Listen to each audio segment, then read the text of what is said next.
Olá, aluno! Olá, aluna! Seja bem-vindo, seja bem-vinda a mais um encontro da disciplina de Literatura de Língua Portuguesa 4. Eu sou o professor Lucas e o tema da nossa aula de hoje é outras formas de expressão literária em língua portuguesa. Então, nós vamos continuar passeando aí, pela literatura de língua portuguesa, pelas literaturas de expressão portuguesa e vamos ver outras formas que essa literatura assume, que essa literatura em língua portuguesa assume. É um prazer, eu quero dizer que é um prazer estar aqui com você. Espero que seja um encontro muito proveitoso. Já quero aqui de início pedir a sua participação nos momentos de interação. É muito importante a sua participação. É muito importante eu te ouvir, eu saber as suas dúvidas, saber como está seu aprendizado e também já reforçar o convite para a aula atividade, Depois da nossa aula é aqui ao vivo, nossa aula continua por meio do chat. Então vamos estar lá prestando bastante atenção, participando, trazendo dúvidas. É um momento muito rico, pessoal. Nós temos que aproveitá-lo o máximo possível, ok? Vamos para o quadro, então, para nós darmos início à contextualização da nossa aula de hoje. E aí nós vamos tratar de uma gama hoje de produções em língua portuguesa, uma gama bem interessante de produções, Outras formas aí literárias é o tema da aula. E aí, eu trago a seguinte pergunta. Essas perguntas aqui da contextualização são perguntas que vão nortear a nossa aula, que vão ser trazidas durante a aula de maneira reflexiva também. Algumas nós vamos perceber que em literatura nem toda pergunta tem uma resposta objetiva e direta. Muitas a gente vai ficar mesmo no campo da reflexão, ok? Então, ao tratar de literatura, em quais gêneros literários você pensa? Então, a gente pensa no romance, no conto, Geralmente são os gêneros mais canônicos. Mas e aí, quais outros você pensa? O que você entende por teatro? O que é o teatro para você? O que você entende por literatura dramática? O que é essa literatura dramática? E como se realiza a crítica literária? Então, são perguntas norteadoras que nortearão a nossa aula de hoje. Então, vamos pensar em gêneros literários. Vamos pensar em teatro. O que é o teatro? O teatro é só o espetáculo. O que é o teatro? O que é a literatura dramática? E como se realiza a crítica literária, De que maneira esse campo, importantíssimo para o estudante de letras, para o futuro professor aí, de que maneira a crítica literária se faz? A crítica literária é algo que nós, enquanto professores, vocês aí, alunos, pesquisadores, e nós também, professores, pesquisadores, utilizamos muito, A crítica literária é fundamental para todos nós, para nós pensarmos as obras literárias. Então, durante a nossa aula de hoje, nós vamos caminhar por esse mundo aí de coisas, E é muito interessante que nós vamos observar aquilo que nem é sempre trazido com tanta ênfase em historiografias, em livros didáticos. Então, vai trazer para você um material interessante para ser um repertório mesmo de trabalho, de leitura, para você aí, aluno, e futuro professor. É interessante pensar que estou falando com futuros professores. Alguns provavelmente já estão em realidade de sala de aula, já conhecem a realidade da sala de aula. E já dá para a gente pensar, a partir desses materiais que nós vamos ler hoje, trabalhar, refletir, já dá para pensarmos na realidade de sala. Como usar, como criar repertório a partir desse material. Então, seja muito bem-vindo, seja muito bem-vinda à nossa aula. Espero que essas perguntas feitas nas contextualizações sejam sanadas ou sejam levadas a refletir. Como eu disse, na literatura é um campo que nem sempre vai ter uma resposta objetiva, mas vai te levar a uma reflexão e espero que isso seja interessante, não só para você enquanto aluno do curso de letras, mas também enquanto futuro profissional numa realidade de sala de aula. Vamos lá, então.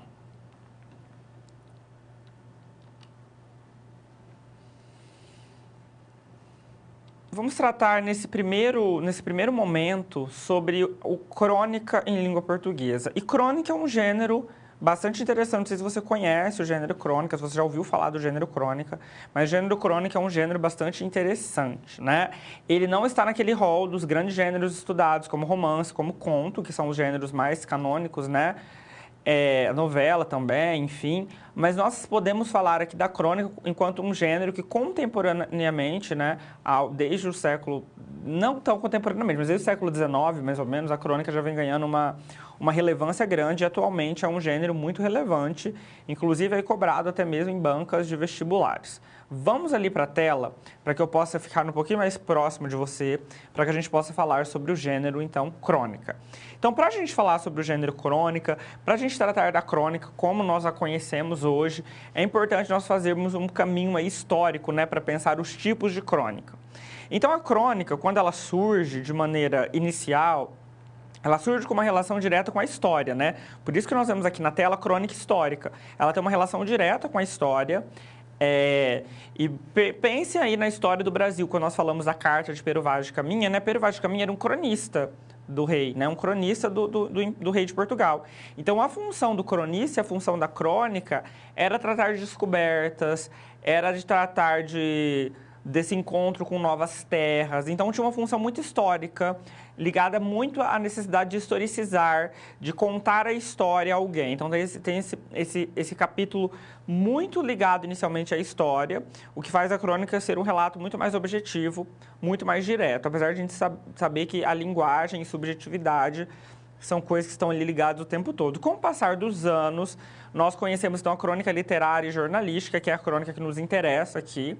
É interessante sabermos que antigamente existia uma crônica que tinha uma outra concepção, era uma concepção histórica mais objetiva, e que chegamos então à crônica literária e jornalística, que é a crônica que nós conhecemos, né, nos dias de hoje.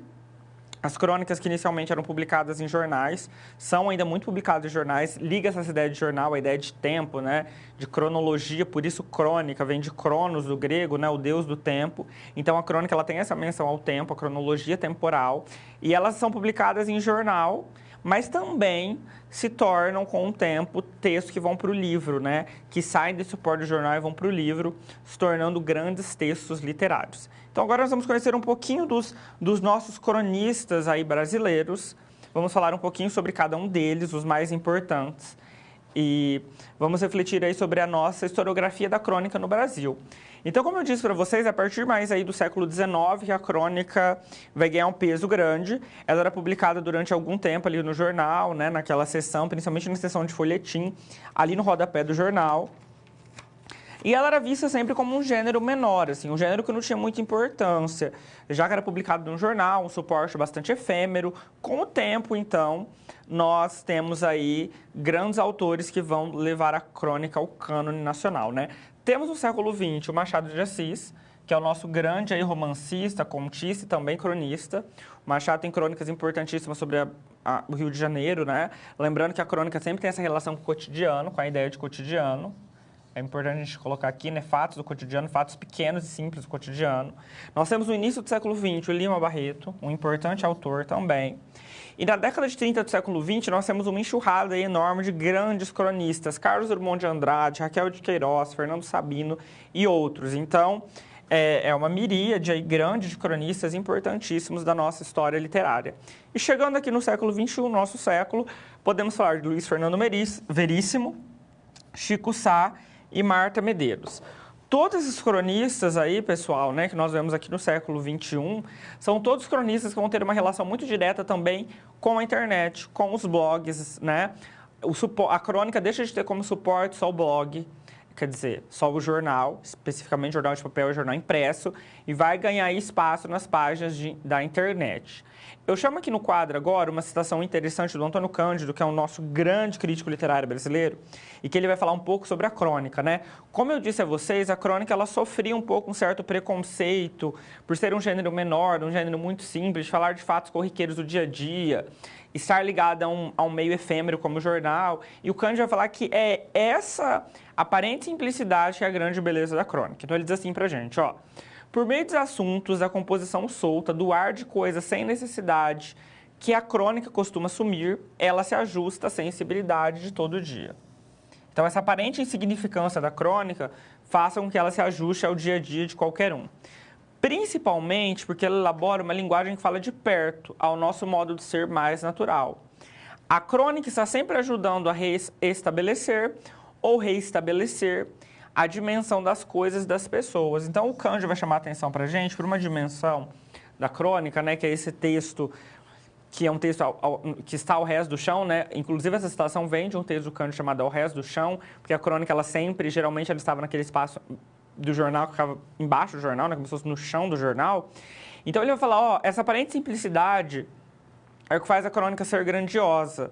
E é muito interessante nós, enquanto alunos aí, pensarmos nisso, porque é muito mais difícil produzir o simples do que produzir o complexo, né?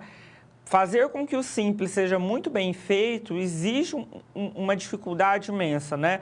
O cronista pegar aquele fato pequeno do cotidiano, aquele fato desconhecido, aquele fato que não tem tanta importância, transformar isso num texto poético, um texto literário, carregado de subjetividade, dá uma força muito grande para esse gênero. E o Cândido, o Antônio Cândido, nesse texto dele, ele vai tratar disso com muito interesse e com muita poeticidade também, mostrando que a crônica, a partir dessa visão dela tão cotidiana, tão simplória para a vida, ela reestabelece a dimensão das coisas. Não é à toa que ela sai do jornal, que é aquele meio efêmero, né? A gente usa o jornal para quê? Para enrolar peixe, para pôr na caixa de sapato, para colocar ali para o cachorro fazer xixi em cima, né? O jornal, ele é esse meio. A gente lê ele num dia e joga ele fora no outro. E quando a crônica vai para o livro, ela ganha esse destaque, né? O livro é um produto que ele vai durar, que ele é feito para durar, para você colocar na sua estante, para você ler, para você guardar, para você lê-lo outras vezes. Então, a crônica faz essa passagem exatamente do jornal para o livro, por ela conseguir reestabelecer a dimensão das coisas, por ela conseguir, com um olhar simples, poético, subjetivo, repensar fatos do cotidiano, dar o interesse para esse fato que muitas vezes, né, nós não temos, principalmente quando estamos aí no nosso dia a dia corrido, né, trabalho, estudo, apressadamente, a gente anda pelas ruas da cidade, a gente quase não para prestar atenção no que acontece, a gente não tem esse tempo. O cronista, ele tem esse tempo, né? E não é nem uma questão do tempo, ele também vive uma correria, mas ele tem uma subjetividade diferente, ele consegue ver aquele fato que qualquer outra pessoa vê de uma maneira poética e construir a partir daquilo um texto. E aí é o que o Cândido diz pra gente, né? Redimensionar as coisas, trazer uma nova dimensão para os fatos, trazer um interesse novo para os fatos, trazer um olhar novo, um olhar peculiar, que é muito o que o autor de literatura faz, trazer um olhar peculiar.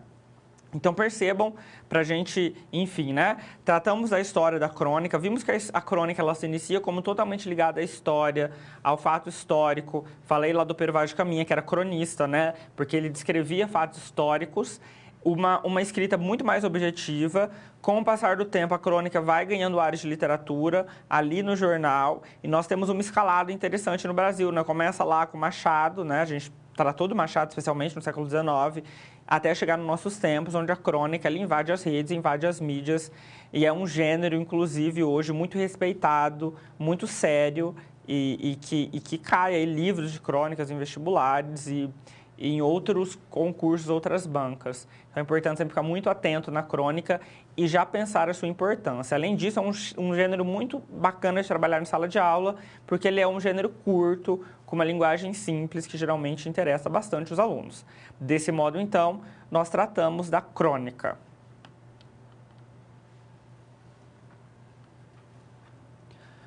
Nós falaremos agora sobre o texto dramático no Brasil. Quando eu falo texto dramático, você consegue aí pensar o que seria o texto dramático? Quando eu falo drama, o que você pensa que é o drama, né? Geralmente já pensa, é uma situação de choro, uma situação de desespero, uma situação dramática. A gente usa muito isso como sinônimo de uma situação de desespero, de choro, né? Uma situação assim, uma noiva que perdeu o noivo, então ela chora. Isso a gente chama de situação dramática, né? Mas quando eu falo em literatura dramática, eu estou falando do texto teatral. Então, para a gente, na literatura, quando a gente pensa na divisão lá dos gêneros, né? Vamos voltar lá para a poética clássica de Aristóteles, né? Nós temos a lírica, a épica e o drama, né? Quando a gente fala do drama, então nós estamos falando de textos que são usados para encenar, usados para encenação. Então, sempre que o professor tratar de drama, agora literatura dramática, estou falando de textos teatrais. Vamos para o quadro, para que a gente possa pensar na história do texto dramático no Brasil, tá? Então, quando a gente tem a origem aí desses textos dramáticos, então relacionados ao teatro. Antes dos portugueses chegarem, né, nós temos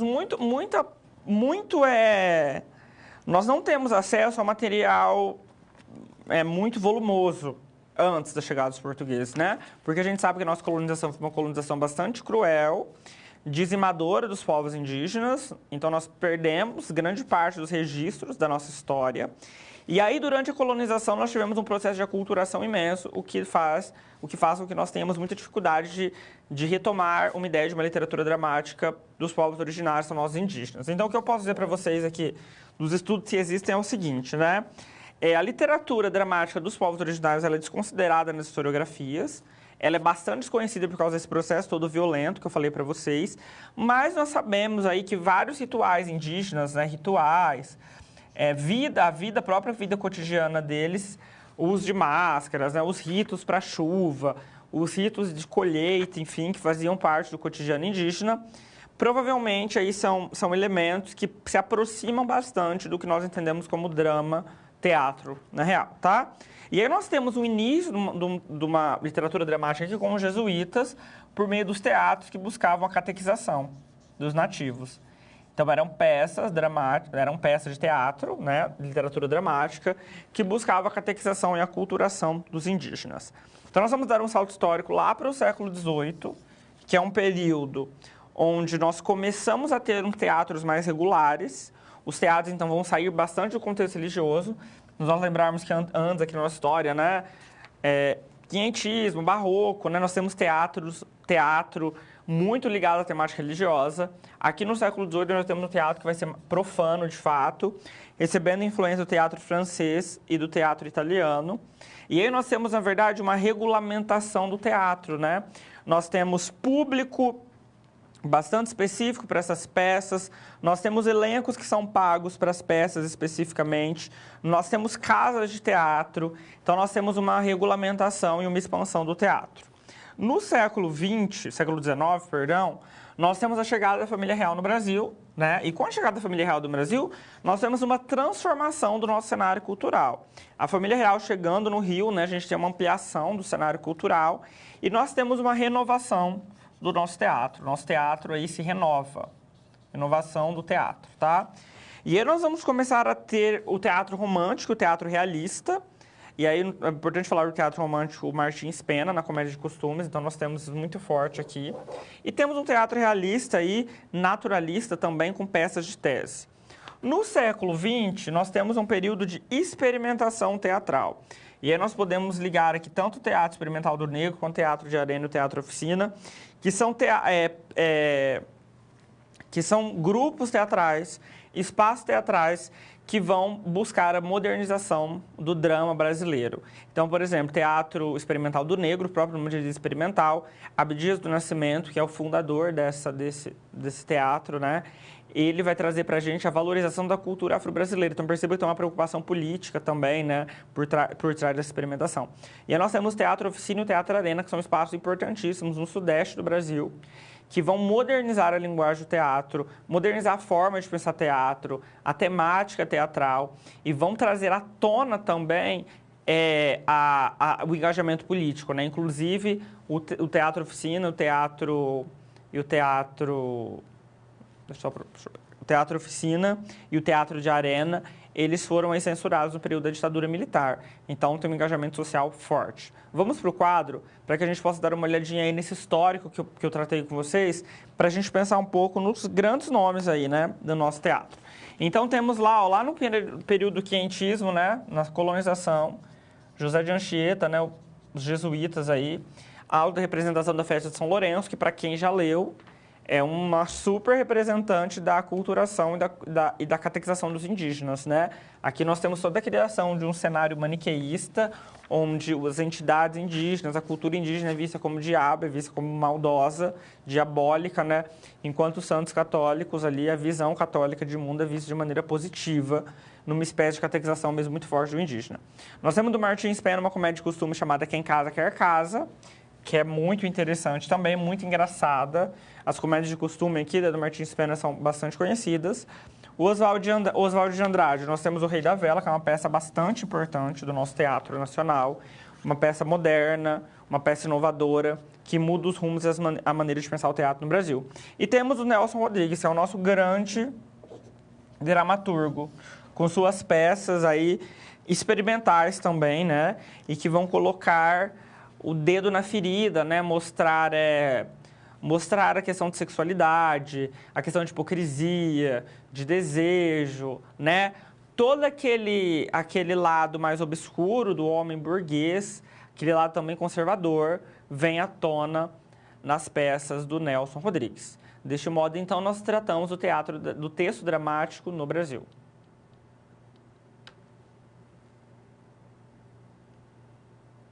Vamos tratar agora do texto dramático em Portugal e vamos pensar como que se dá esse texto dramático em Portugal, né? No país aí que foi metrópole do Brasil durante bastante tempo. Vamos ao quadro, então, para que a gente possa pensar sobre isso. Então, nós temos, pessoal, no século XV e no século XVI, no período do humanismo, o teatro vicentino. Então, quando falamos em humanismo,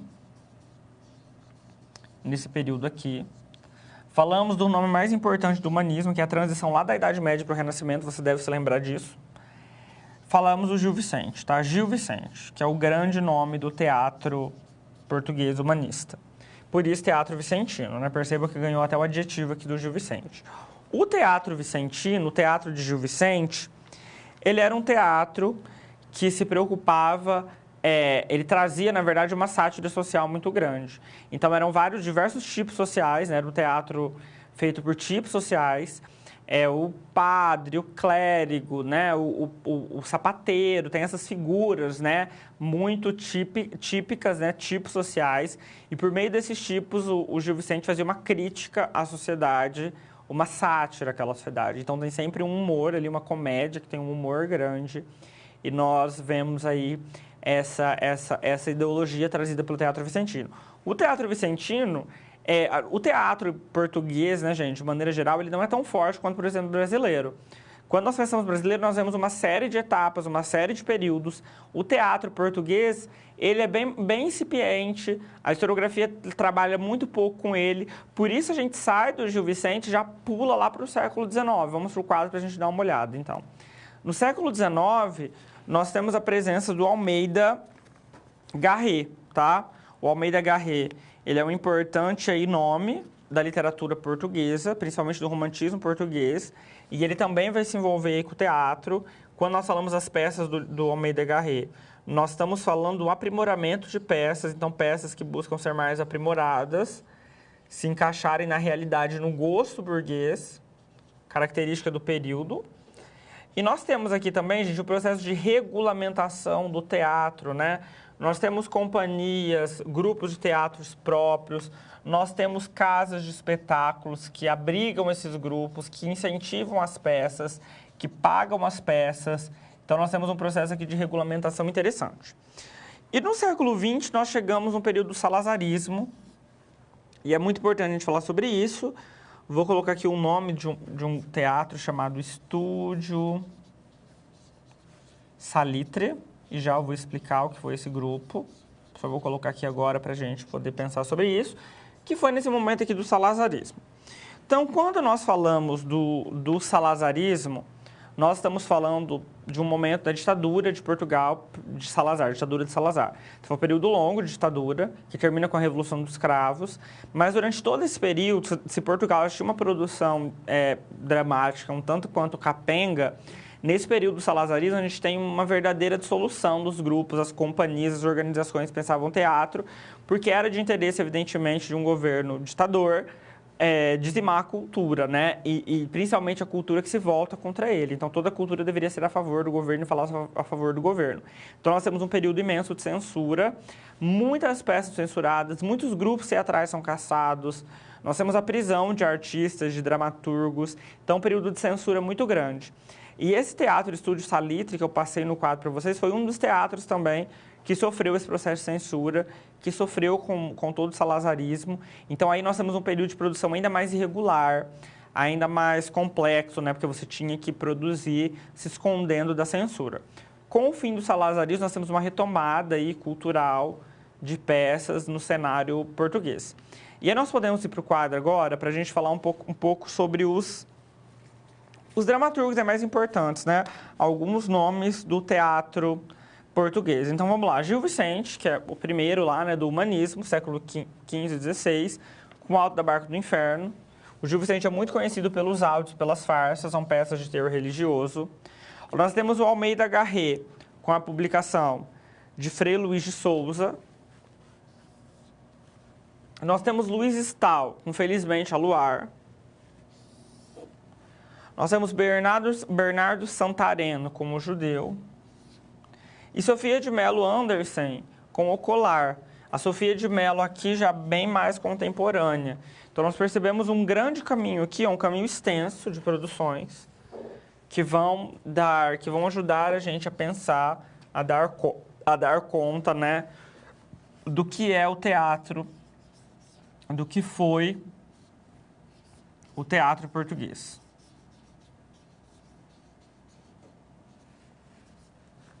Então, importante a gente recapitular aqui, quando a gente fala de teatro, de literatura dramática, nós estamos falando de um texto que tem toda uma especificidade, que tem todo um direcionamento específico, uma montagem, né, uma estrutura específica, e por isso aí que a gente fala de literatura dramática. Então, vamos desassociar drama de sofrimento, de morte, enfim, né, de choro. E quando a gente pensa em literatura dramática, nós estamos falando de textos teatrais, podem ser comédia, podem ser textos de drama também, podem ser textos trágicos, podem ser tragicomédias. Aí a gente pode ter uma gama imensa de possibilidades, mas a literatura dramática, quando nós tratamos, é do texto teatral mesmo, feito para o teatro, que tem especificidades. Provavelmente você já conhece. Nós sabemos que o texto dramático, apesar dele ser um texto também em prosa, ele é muito diferente do conto, ele é muito diferente da crônica, ele é muito diferente do romance. Ele tem características bastante peculiares, né?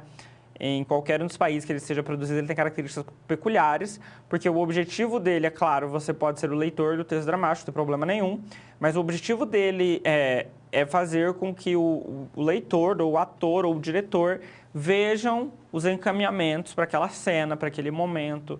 Então, ele tem uma estrutura bastante diferenciada. Então, nós falamos sobre o teatro português neste momento, nós falamos sobre a produção portuguesa teatral ser irregular.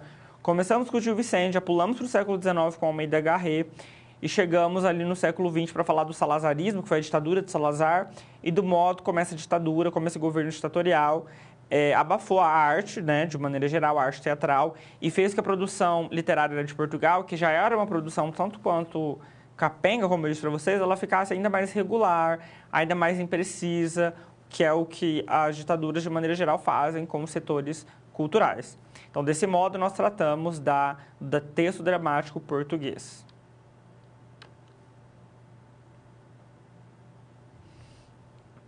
Vamos, então, agora resolver a nossa primeira situação, problema da aula.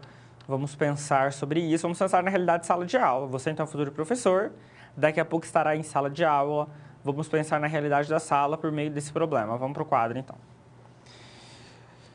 Então, pessoal, nós temos o seguinte problema aí, ó.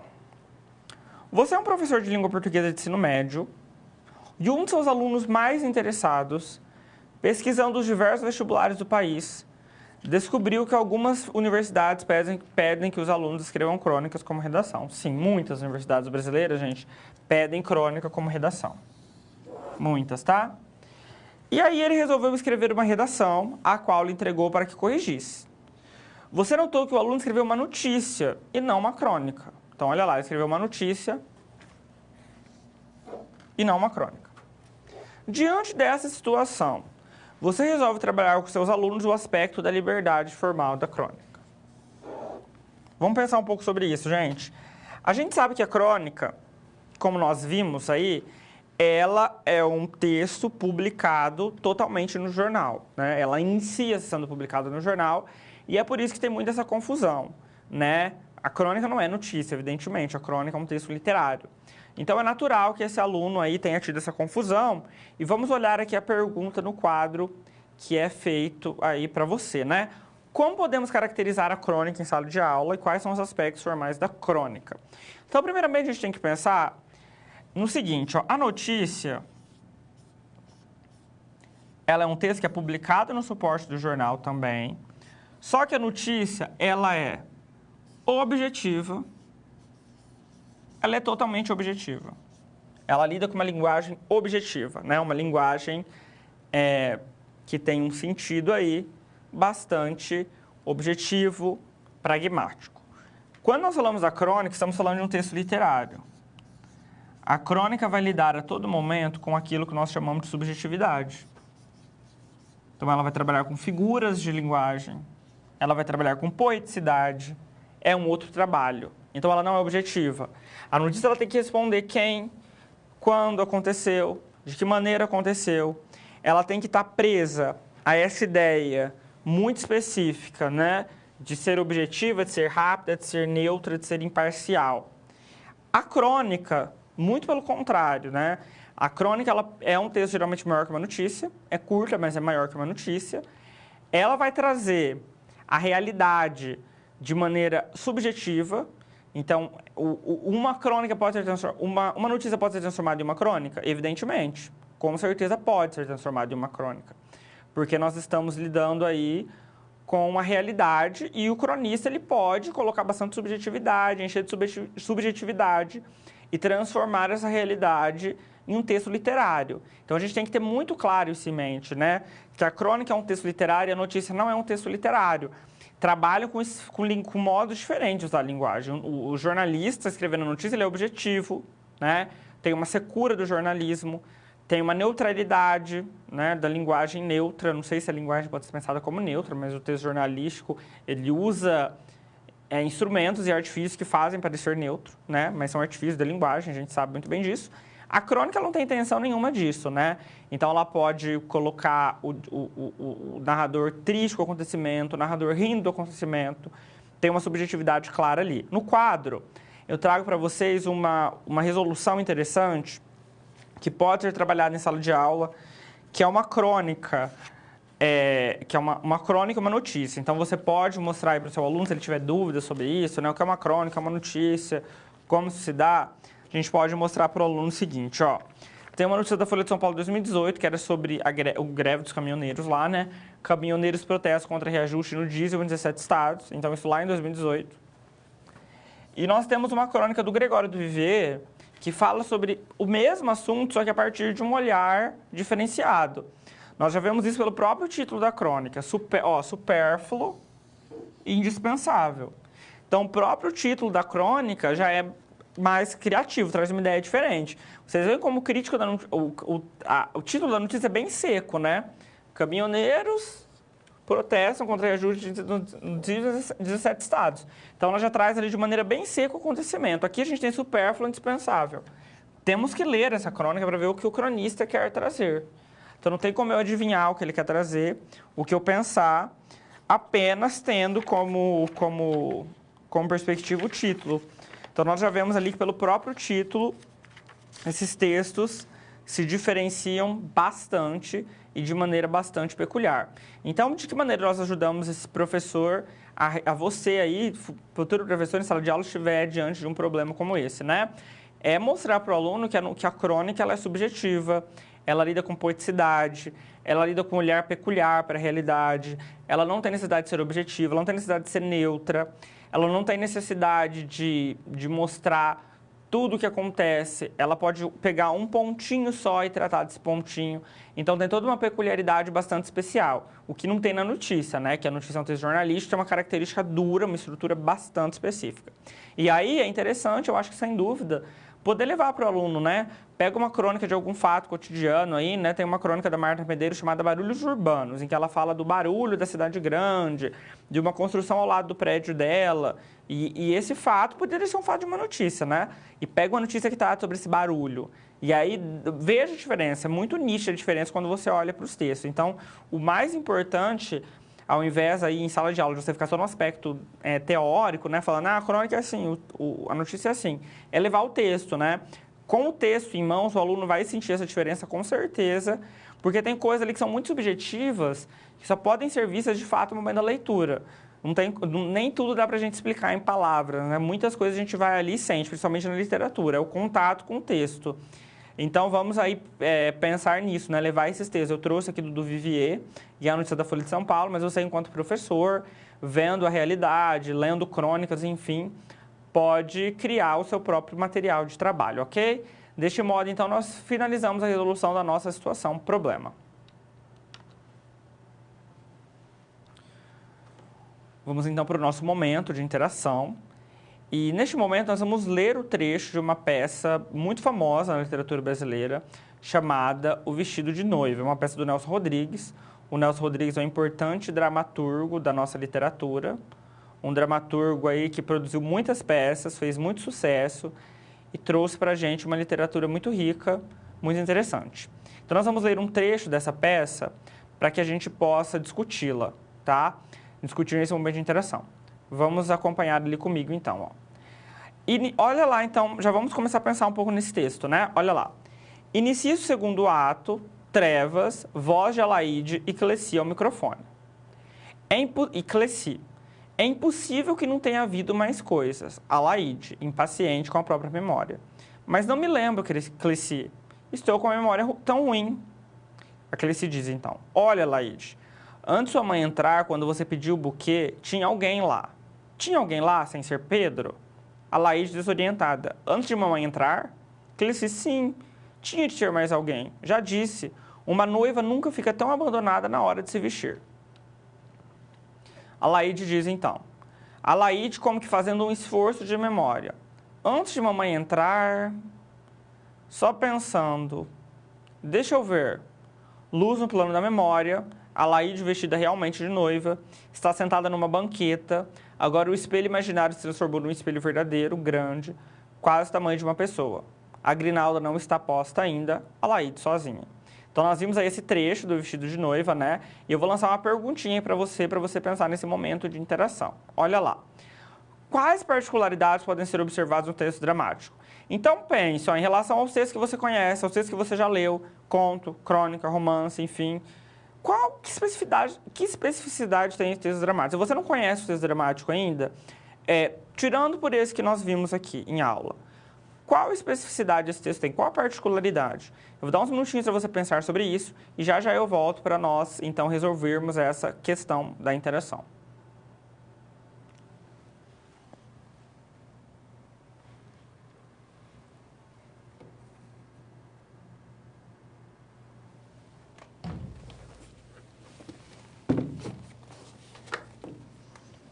Ficou bem legal, né?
Tudo bem, pessoal? Então, nesse momento aí, espero que você tenha aproveitado para pensar sobre isso. Vamos no quadro, então, voltar para o texto, para que a gente possa pensar quais as particularidades. Então, particularidades são várias, gente. Então, ó, a gente vê, então, aqui, ó, entre parênteses, uma característica chamada rubrica. E o que é a rubrica? A rubrica é uma orientação do dramaturgo, do Nelson, no caso, para como o diretor vai mexer nesse trabalho, o que tem que ser feito. Ele falou, inicia o segundo ato, trevas, então o cenário vai ter que estar escuro. Então ele descreve como a peça vai ser, né? Voz de Alaide e Cleci ao microfone. Então você só vai ouvir a voz das duas, ó. Então nós temos a Cleci, a fala da Cleci tem o nome da personagem, fala da Alaide tem a fala da Alaide, né? E aí percebam que muitas vezes ele também coloca como rubrica orientações, ó. A Alaide está impaciente com a memória. Então, ela vai fazer ali um trabalho, ó. A Laíde está desorientada. Ela vai se mostrar desorientada. Como que vai ser se mostrar-se desorientada? Temos mais aspectos aqui, ó. A Laíde, como que fazer um esforço com a memória. Então, ela vai ali fazer um esforço com a memória, né? Mostrar isso em cena, por meio de gestos, enfim. E aí, depois, a gente vê lá uma indicação direta. A luz no plano da memória. Então, o Vestido de Noiva é uma peça que tem vários planos. Ela é super moderna e interessante nesse sentido, né? A Laíde vestida realmente de noiva, está sentada numa banqueta, então tem indicação onde essa atriz vai estar sentada, que faz a Laíde, como ela vai estar vestida. Agora o espelho imaginário se transformou num espelho verdadeiro grande, quase o tamanho de uma pessoa. A grinalda não está posta ainda, a Laíde está sozinha. Então perceba que o Nelson Rodrigues aí, né, é um grande dramaturgo, e a maneira como ele constrói essas peças, a maneira como ele se propõe a pensar e as especificidades, particularidades desse texto. Agora, pessoal, tem um convite para fazer a vocês, antes da gente dar sequência, que é sobre os saberes e fazeres em foco aqui da instituição, né? É um encontro muito interessante, pensando aí diretamente na sua relação com o mercado de trabalho também. Então, saberes e fazeres em foco serão lives feitas por nós, professores do curso, e nós vamos tratar de temas específicos do curso, temas específicos importantes para a sua formação. Ali abaixo, você vê o link, né? O link por meio do qual você vai entrar nas lives, você vai poder acessar as lives. E na sequência agora, nós temos a cronograma aí das lives. Então, nós tivemos a primeira live no dia 30 de setembro, foi a primeira live, na quinta-feira, dia 30.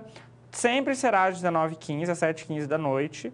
Então, nós temos uma série de lives que vão até o dia 11 de novembro. Caso você tenha perdido, não tenha conseguido assistir do dia 30, você pode entrar naquele link lá que eu mostrei para vocês, e você consegue assistir as lives. E tem uma coisa super legal, super moderna do nosso curso aí, que é o Padlet. O Padlet é um aplicativo, né, bem legal, onde você pode postar coisas, enfim. E você pode acessar esse Padlet por meio desse endereço aí, né, esse e-mail ou QR Code. E por meio desse Padlet, você tem acesso às lives que já foram feitas, estão as lives, você pode acessar por lá. E, além disso, tem materiais complementares preparados pelos professores do curso, especialmente para você. Então, não perca essa oportunidade, né? Um convite muito bacana, um momento de aprendizado único. Então, fique aí atento e te espero na quinta-feira.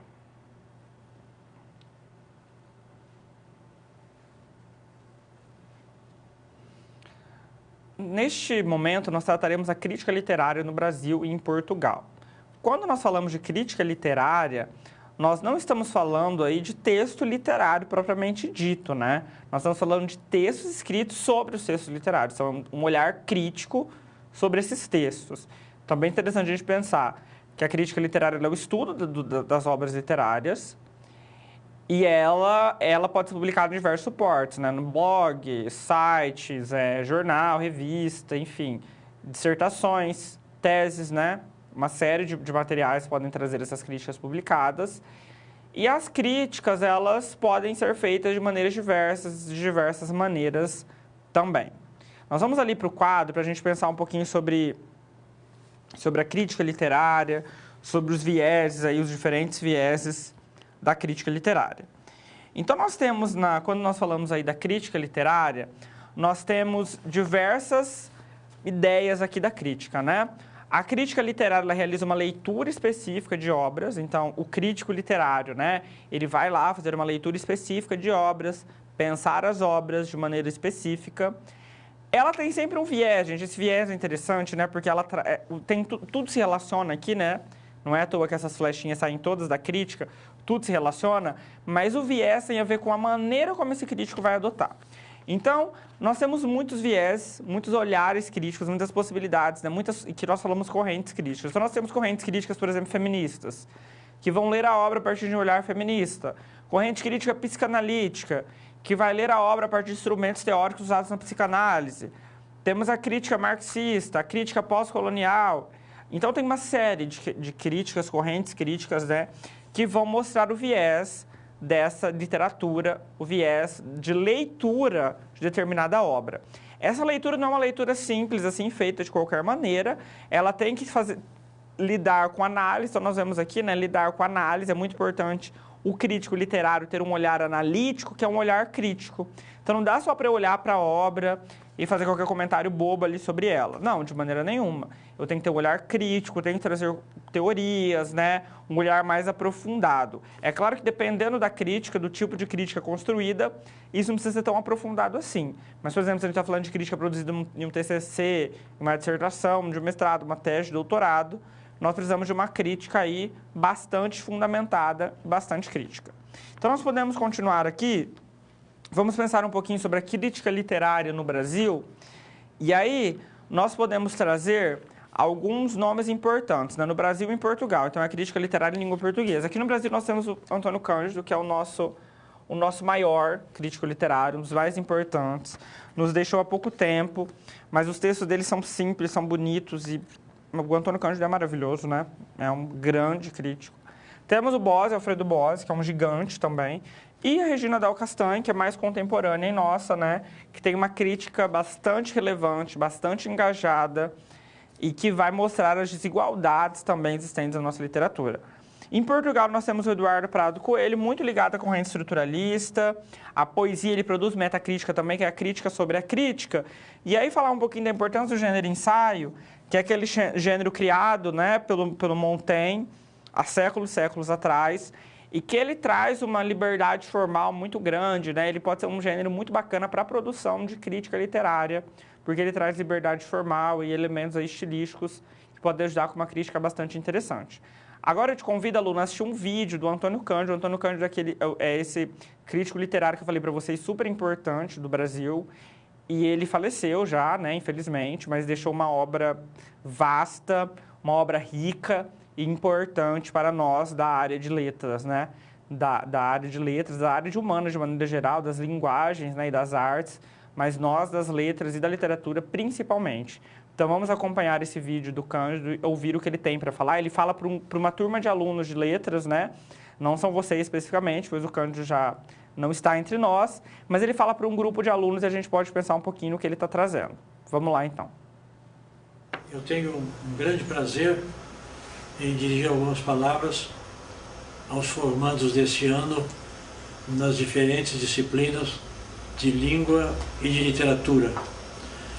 No mundo em que nós vivemos, nós que nos ocupamos delas, frequentemente indagamos se tem sentido nós as cultivarmos, se elas têm utilidade comparado com outras que estão ligadas à técnica, estão ligadas à produção. De modo que é preciso sempre, num momento como esse, refletir um pouco sobre o significado daquilo que nós estudamos e daquilo que nós vamos ensinar. Eu creio que num mundo de compreensão tão difícil como é o nosso, um mundo no qual certamente os parâmetros estão todos em crise, os parâmetros estão quase todos necessitando substituição, eu creio que num momento como esse, tanto a língua quanto a literatura podem ter um papel extraordinário, sobretudo porque, em grande parte, um papel que não é percebido. Não é percebido porque a atuação da língua e da literatura no ensino se processa em grande parte no inconsciente, no subconsciente. Mas, em primeiro lugar, porque a língua é a base de tudo. Todas as manifestações do homem passam pela língua. Portanto, essa simples consideração já mostra que o ensino da língua, que o cultivo da língua são não uma necessidade básica da sociedade, mas a necessidade básica da sociedade. E a literatura? A literatura tem uma peculiaridade. Ela é uma maneira de utilizar a língua, mas diferente de todas as outras maneiras. Para tudo mais, a língua é um instrumento de comunicação. Para a literatura, a língua é não apenas um instrumento de comunicação, mas a língua é a própria substância da literatura. A literatura é praticada não só para comunicar, mas para fazer a língua funcionar, por assim dizer. Napoleão, que era um tirano, mas pode ser citado, Napoleão dizia que as ciências acrescentam muito ao que o homem é, mas a literatura é o próprio homem. Essa palavra de um guerreiro, de um homem que lidou com o sangue e com a morte, eu acho muito significativa para ser citada numa circunstância em que forma a gente para a paz, para a harmonia, para a concórdia.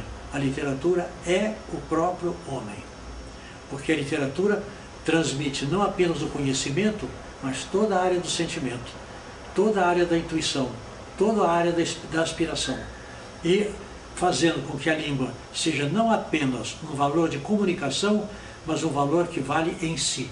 A língua na literatura tem uma carnalidade própria, a língua é corpo, a língua vale como som, a língua vale como peso de significado. De maneira que, em face de pensamentos como esse, eu penso que os que se formam em letras, tanto para a língua como para a literatura, estão investidos de uma tarefa fundamental para a humanização do homem. E no nosso tempo, aquilo de que o homem precisa mais é de humanização.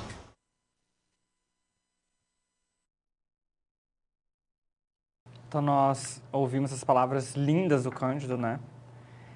E coloca-se nesse papel, né, de humanizador, né? Nós que nos formamos em letras, em literatura, nós temos essa função de humanizar o homem, né?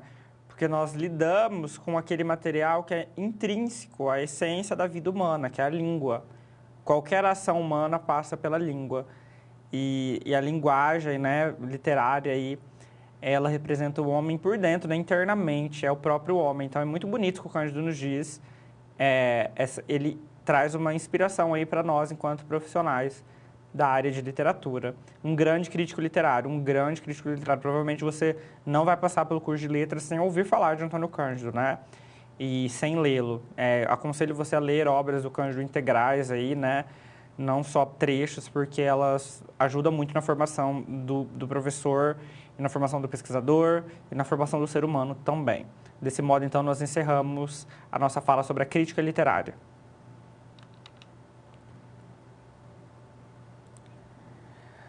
Trataremos agora da biografia e da literatura memorialista.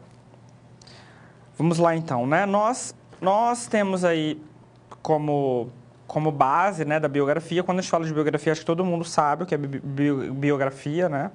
Biografia, então, é aquele relato sobre a vida, né? Vem disso, ó, bio, né? Vida. E grafia escrita, então, é a escrita da vida, né? Então, nós temos essa escrita da vida. Então, os textos biográficos são textos que debruçam sobre a vida de determinadas pessoas. Então, ela tem esse aspecto de pesquisa, do relato da vida, o aspecto aí de contar a vida de alguém, e sempre é um olhar muito subjetivo sobre a vida de alguém, né? Contar a vida de alguém pelo olhar de outra pessoa. Por isso que a gente tem alguns embates aí com os limites éticos, né? Sempre é uma polêmica em torno de biografias. Pode-se publicar biografias, não pode publicar, você pode sair falando o que você quiser da vida de quem você quiser, como que isso funciona. Então, nós temos ali limites éticos bastante interessantes de serem pensados, mas aqui nós temos que pensar especialmente na biografia enquanto reflexão sobre a vida, narrativa sobre a vida. E aí, quando falamos de biografia, é interessante nós nos atentarmos às autobiografias, né? O que são autobiografias? Então, o prefixo ali, auto, ele deixa bastante claro para a gente que é a escrita da vida por si mesmo. Então, é como se eu próprio contasse a minha vida, né? Quando nós falamos de biografia aqui, pessoal, de autobiografia, é muito importante nós nos atentarmos para a seguinte ideia, né? Antes de nós começarmos ali a falar sobre a literatura memorialista, nós nos atentarmos à seguinte questão, né? Quando falamos de biografia ou de autobiografia, nós estamos lidando com construções narrativas, literárias, que tem subjetividade. Então, você, enquanto professor, enquanto leitor, nunca vai ler uma biografia achando que você está lendo 100% a verdade. Né? A gente fala, é verdade. Não é bem assim. Nós estamos trabalhando com língua, então a língua tem esses caminhos aí um pouco dificultosos. E a autobiografia, ainda mais, né? A biografia tem todo esse trabalho de pesquisa, mas a autobiografia eu contando sobre a minha própria vida, né? Como eu vejo a minha vida. Então, um olhar bastante subjetivo. Vamos ao quadro, então, para a gente ver a literatura memorialista, né? A literatura memorialista, ao contrário, aí, ela se vale de memórias, o nome dela já diz tudo, né? Se vale de memórias. E quando eu estou falando aqui de uma espécie de literatura memorialista, tem a ver com resgate histórico, tem a ver com testemunho, tem a ver com estar na contramão dos discursos oficiais e tem a ver também com subjetividade. Então, é essa possibilidade da literatura de tocar em algumas feridas, né? Então, quando nós falamos de literatura memorialista, por exemplo, nós temos obras aí que trazem memórias do nazismo, por exemplo, né? O Diário de Anne Frank. De Anne Frank pode ser considerado uma obra memorialista, né? Ela vai tratar do nazismo a partir do ponto de vista dela, de como ela viveu esse nazismo, né? E ela vai trazer para a gente aí um testemunho histórico importante e um modo de ver a história, né, de outra maneira. Quando nós temos, por exemplo, uma obra literária que vai tratar da memória de escravizados, né, de pessoas que viveram a escravização, negros escravizados. Nós temos aí um resgate interessante da história e um outro olhar sobre a história, né? É quem viveu contando. Nós sabemos que a história é sempre contada pelo poder dominante, né? A história ela tem uma tendência aí a se ligar ao poder dominante. Não é por acaso que nós temos várias ruas no Brasil, nós temos várias estátuas que homenageiam ditadores, que homenageiam pessoas que fizeram muito mal, que homenageiam criminosos, enfim, né? Nós temos várias estátuas e obras que engrandecem essas pessoas. Isso nos mostra bem a perspectiva da história, né? Uma perspectiva bastante que se vale da visão dominante. Então, essa literatura memorialista, ela pode trazer à tona uma outra visão sobre os fatos, né? Uma visão que vem daquele que foi vítima dos processos de subordinação e como eles lidaram com isso ao longo da história. Então, por isso que é uma literatura muito interessante de se observar. Desse modo, então, nós tratamos da literatura memorialista e das biografias.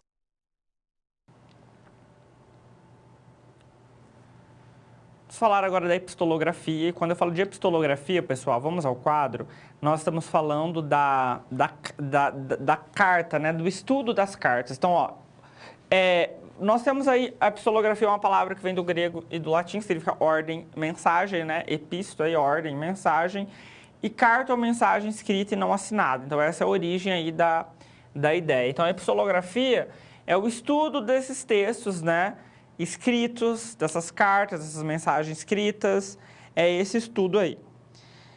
E a epistolografia, na literatura, como que a epistolografia se dá na literatura? Nós temos a epistolografia bíblica, nós temos estudos de epistolografia em vários campos, nós estamos vendo aqui, discutindo especialmente no campo da literatura, que é o nosso campo aqui particular, né? No campo da literatura, a epistolografia ela busca tratar da troca de cartas entre autores e a discussão sobre o fazer literário.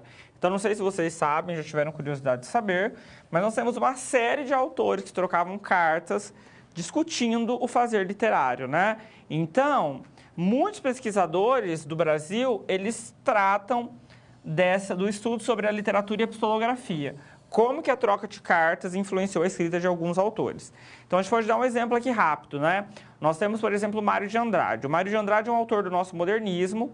O Mário de Andrade, ele escrevia muitas cartas, e ele trocava muitas cartas com autores. Então, ele lia muito, assim, tem um material grande de epistolografia do Mário de Andrade. Dá uma pesquisada aí que você vai achar um material imenso. Então, nós vemos, por exemplo, que o Mário de Andrade, ele trocava carta com muitos autores, e nessas cartas aí ele dava dicas, ele falava sobre obras que tinha lido. Então, esse material é muito rico para pesquisa sobre literatura, que a gente consegue ter uma dimensão bastante interessante, né, de como talvez essas cartas influenciaram na escrita de alguns autores ou não, né, de como o processo criativo se deu por conta dessas cartas. Então, é todo um trabalho bem interessante.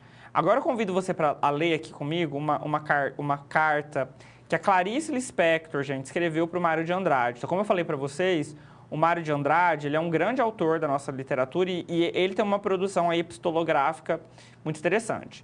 Então, olha lá, a Clarice vai falar o seguinte para o Mário, ó. Belém, né, 27 de junho de 1944. Mário de Andrade. Acostumei-me de tal forma a contar com o Senhor que, embora temendo perturbá-lo e não lhe despertar o menor interesse, escrevo-lhe essa carta. O fato do Senhor não ter criticado meu livro serve evidentemente de resposta, e eu a compreendo. No entanto, gostaria de bem mais do que o silêncio, mesmo que para sair deste sejam necessárias certas palavras duras. Peço-lhe que interprete minha carta como quiser, mas não veja nela falsidade. Desejo muito sinceramente que sua saúde esteja boa. Clarice Lispector. Meu interesse agora é Belém, onde estou por tempos. E aí ela coloca Larissa Gurgel Valente, Central Hotel, Belém do Pará. Então perceba, gente, que legal, né? A Clarice Lispector, que é uma grande escritora, né, uma grande autora brasileira, trocando uma carta com o Mário de Andrade, que é um outro grande autor brasileiro. Então é muito interessante a gente parar para pensar, né, como que a Clarice, por exemplo, que é uma grande autora, se importava com a opinião do Mário. Então ela fala lá no começo da carta, desculpa se eu estou sendo chato, se eu estou sendo inoportuna, mas eu não consigo mais não falar com o senhor. Então já mostra ali que existe uma troca recorrente de cartas, né? E ela diz, você não falou nada sobre o meu último livro, né? Eu estou muito curiosa para saber. E diga alguma coisa, nem que seja uma resposta dura. Então percebam que ela traz esse olhar. Então, pessoal, a gente pode ver aí a importância desses estudos, né? Tem vários pesquisadores que fazem esse estudo da epistolografia, né? Então, ver como que essa troca de cartas influenciou a produção do autor, como que a troca de cartas ajudou o autor a escolher temas, mudar de temas. E é muito legal a gente trazer o Mário, aqui uma carta para o Mário, né? Porque o Mário de Andrade é um dos grandes. Dizem que, apesar de ele ser super atarefado, numa vida super corrida, ele respondia todas as cartas, lia as obras, comentava. Então, ele realmente levava muito a sério esse papel de escrever as cartas, de produzir as cartas e de dar dicas, né? Ele já era um autor consagrado, um autor grande, então dar dica para aqueles que estavam iniciando. Então, é muito legal a gente ver essa carta e pensar nesse período, nessa produção, ok? Então, nós tratamos aqui neste bloco, né, da epistolografia e de como a epistolografia ela pode ajudar aí no estudo sobre literatura, né?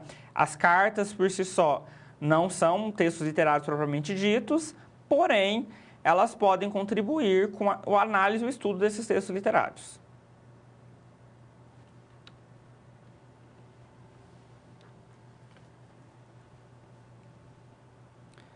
Vamos agora para a resolução da nossa última situação problema da aula, né? Segunda e última.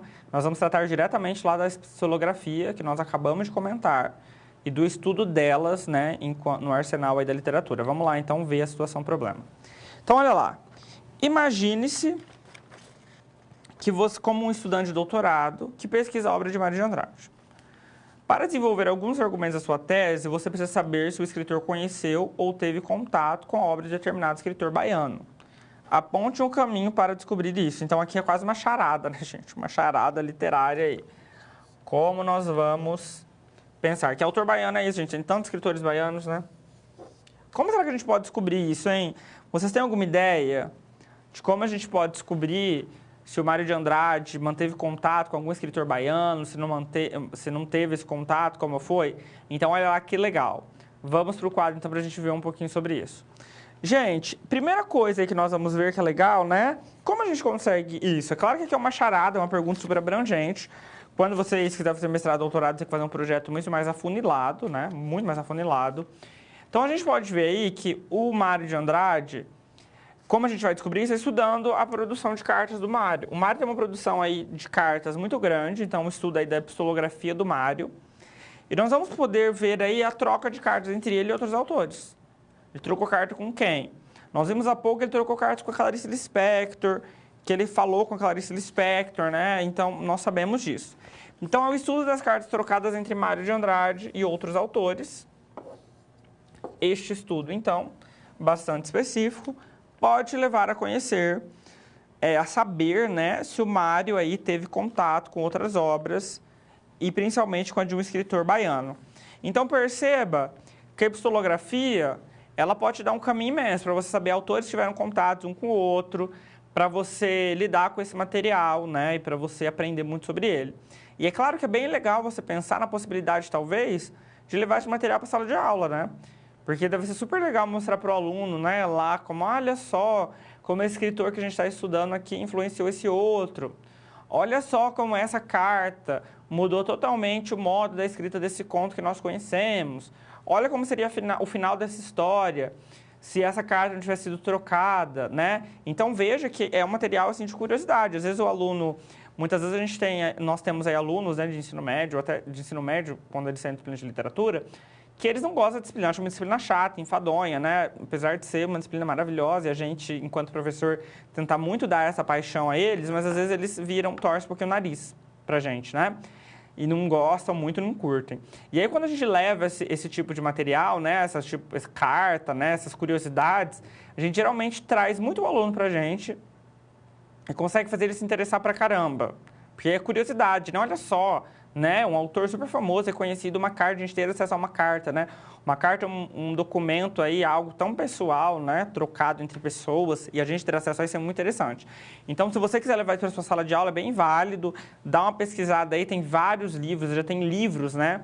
Que catalogam historiografias, que catalogam aí essas trocas de cartas.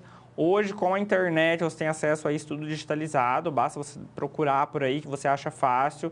Então, um material interessante, um acervo legal, que valeria a pena aí vocês darem uma consultada, valeria bem a pena vocês procurarem para levarem para a sala, né? Ah, vou começar a trabalhar um autor famoso hoje, autor tal, né? Tá Clarice, por exemplo, Clarice, ó. Vou começar a trabalhar Clarice. Como que eu posso apresentar Clarice para o meu aluno, né? Vai ali na carta, né? A carta mostra um lado pessoal da Clarice, um lado sensível, um lado ali humano, né? Então, acho que vale bastante a pena, né? Tentar aliar, né, esse conteúdo à realidade de professor, né? A realidade da sala de aula. Deste modo, então, nós finalizamos a resolução da nossa situação-problema.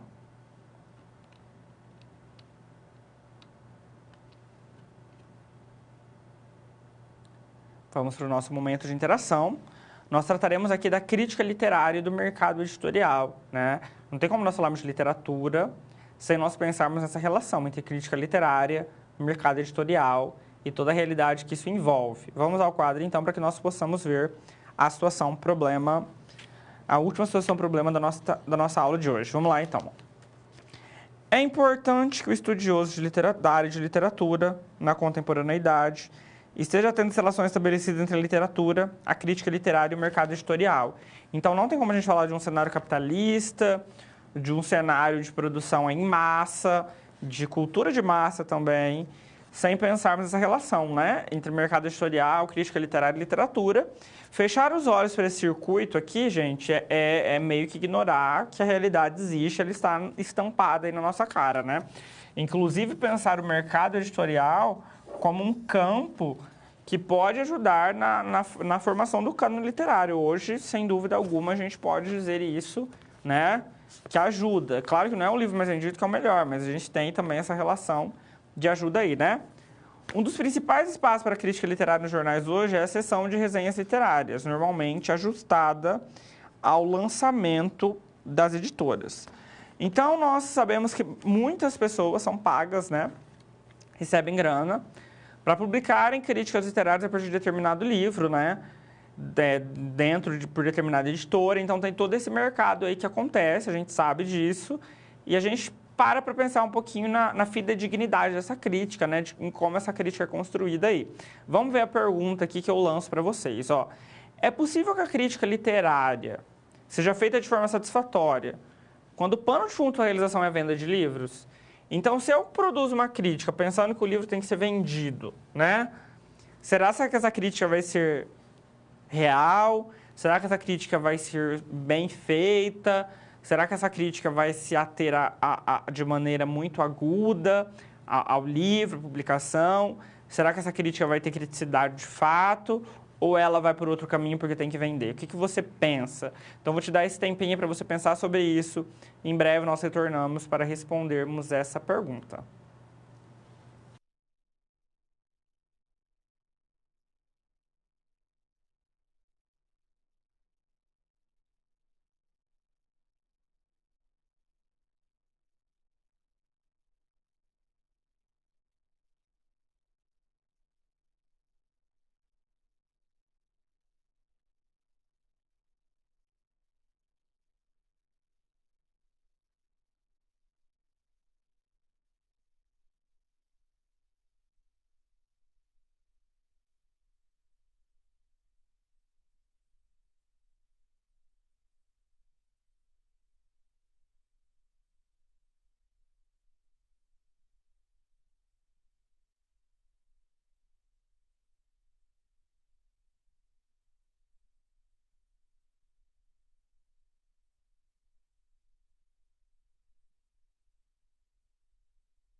Bom, pessoal, então nós podemos pensar aqui, né, nessa relação entre crítica literária, mercado editorial, enfim. Na verdade, a gente vai ter que ter, nesse caso aí, agilidade quanto leitor, né? Vamos ter que conhecer os críticos sérios, de fato, né? Principalmente em crítica de jornal, né? Dependendo do jornal, da seriedade e da idoneidade do jornal. Nem sempre dá para confiar em tudo, né, gente? Porque, assim, se o cara está escrevendo uma crítica, ele está recebendo grana para isso da editora, por exemplo, evidentemente ele não vai falar mal do livro. Tem esse tipo de crítica? Tem sim. Mas é um tipo de crítica muito séria, feita por gente muito séria, também resenhas críticas sérias em jornais sérios, que são, vão fazer uma crítica muito verdadeira, né? E aí sempre no campo da subjetividade crítica, né? Eu posso achar o livro muito ruim, fazer uma crítica péssima, o outro pode achar o livro muito bom, e aí tem leitor que vai concordar com a minha crítica, tem leitor que vai concordar com a outra crítica. Aí depende muito realmente da tua leitura, da sua subjetividade, enfim. Mas a gente tem que tomar cuidado, né? É possível, né? A pergunta era possível que a crítica seja feita de forma satisfatória, quando o pano de fundo é a venda do livro? É possível. Se o crítico for sério, se o jornal for sério, é possível. Agora, se tiver interesses ali escusos por detrás, aí a crítica vai ser totalmente falando muito bem do livro, enquanto o livro é ruim. Mas aí hoje, com essa questão da internet, da velocidade da notícia, né, das redes sociais, enfim, o livro, né, os próprios leitores se tornam críticos aí dos livros, né? Falando, esse livro é bom, esse livro é ruim, essa crítica está mentindo, essa crítica não está. Então, é um espaço bastante plural aí para reflexão, né? Muito grande. Então, entra aí todo um jogo de forças que é interessante nós aí da literatura observarmos, que é um campo de estudo atual, né? Bastante atual. Desse modo, então, finalizamos a nossa última interação. Vamos agora, então, revisar a aula de hoje, lembrar dos pontos mais importantes da aula, o momento de você pegar e anotar as suas dúvidas, deixá-las prontas para o momento da nossa atividade, para tirá-las. Vamos lá, então, para o quadro. Olha lá. O que nós vimos, então, na aula de hoje, pessoal? Quais foram o estudo aí da nossa aula de hoje? Então, nós começamos a aula falando sobre a crônica, sobre o gênero crônica, vimos a história da crônica, da passagem da crônica histórica para a crônica literária, e nos debruçamos um pouquinho sobre a crônica no Brasil e a crônica em Portugal, né? Como que é a crônica no Brasil, como é a crônica em Portugal, os principais cronistas, tratamos disso aí. Vimos os aspectos da literatura dramática no Brasil e em Portugal, lembrando que é literatura dramática, né, gente? Tem a ver lá com o texto escrito para o teatro. Vimos os principais autores portugueses, principais autores brasileiros. Vimos também as especificidades do texto naquele momento lá de interação, que nós vemos o vestido de noiva, né? Nós vimos as especificidades desse texto, as marcas que esse texto traz, né? Você bate o olho e vê que é um texto diferente, que é um texto dramático, ok? Falamos da crítica literária no Brasil e em Portugal, de que modo a crítica literária que se faz, de que modo ela se realiza, da importância, né, da crítica literária para a construção da nossa visão sobre literatura. Nossa construção sobre literatura brasileira, por exemplo, está toda alçada na visão do Cândido, toda alçada na visão do Bose, que então são fundamentais. E aí você, aí, um aluno de letras, pode ser um futuro crítico literário importantíssimo, né, no Brasil. E aí nós vimos os caminhos da crítica literária, achamos aquele vídeo maravilhoso do Cândido, falando para nós assim de maneira muito atual, muito bonita. Falamos sobre o gênero ensaio, né, da importância desse gênero para a crítica literária, por causa da sua liberdade formal, da sua liberdade estética. E falamos das biografias, autobiografias, literatura memorialista, da importância desses textos aí como acervo, né, para pensar a história, pensar a memória. Falamos a questão da biografia, dos limites éticos. E, por fim, tratamos da epistolografia, né, do estudo das cartas, aí, né, da escrita de cartas e de como esse estudo ele pode ser muito interessante para nós da área de literatura. Então, foi uma aula, nós passeamos aí por temas amplos, temas interessantes. Eu acho que para você, enquanto futuro professor, é uma aula muito relevante, sem dúvida alguma. Você vai poder pensar muito sobre o seu papel também em sala de aula, sobre a sua formação. E eu acredito que falar de crônica, falar de epistolografia, falar de biografia, de literatura memorialista, é muito bacana porque abre um espaço para você discutir aí, pensar coisas que às vezes você não está aí na historiografia literária de cara, né? O professor, por exemplo, do ensino médio, até mesmo do ensino fundamental, tem dificuldade muito grande também de trabalhar com o texto dramático, né? Parece que o texto dramático ele é um texto que está que ele está no suporte só do ator, do autor, do diretor, do dramaturgo, enquanto é um material de trabalho nosso também, né? Nós, enquanto estudiosos de literatura, alunos de letras, o texto literário, o texto dramático também é um trabalho nosso. Então, se apropriar um pouco dessas ideias é bem interessante. Eu espero que a aula tenha sido muito prazerosa para você. Foi um prazer para mim estar aqui. Foi um prazer dar essa aula para você. Então, eu espero realmente que tenha sido tão boa para você também. Um forte abraço e até o próximo encontro.